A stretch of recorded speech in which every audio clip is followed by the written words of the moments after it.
పెళ్లి చూపులకి అయ్యగారులను కూడా రమ్మని అడుగుతారు, మేము రామన్నా వదిలిపెట్టరు కొంతమంది.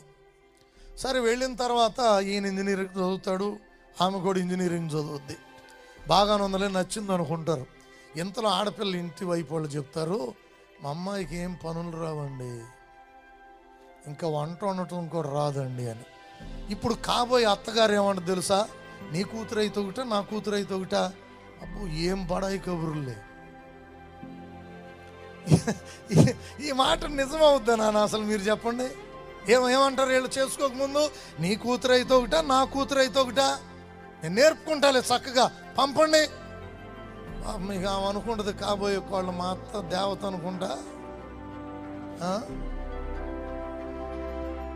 చక్కగా నేర్పుద్దంట.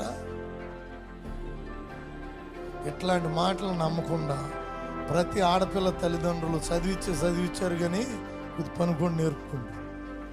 ఎందుకంటే అత్తగారింటికి వెళ్ళిన తర్వాత చాలా అవమానాలు ఎదుర్కోవాల్సి వస్తుంది, వాళ్ళు పడే ఇబ్బందులు ఇంటి వారు కూడా పడాల్సి వస్తుంది. కాబట్టి ప్రతి ఆడపిల్లకి ఏం చేయాలి, పనిని కొంచెం నేర్పుకోండి. చెప్తారు అట్లా, ఏం పర్వాలా, నీ కూతురు అయితే ఒకట, నా కూతురు అయితే ఒకట అని ఎట్లా కొట్ట చెప్పి పెళ్ళి అయిన తర్వాత 3 నెలలు గడిచిన తర్వాత ఉంటుంది నాన్న, ఇక పట్టపగలు చుక్కలంటే అక్కడ కనపడతాయి. ఇక ఎప్పుడు పట్టపగలే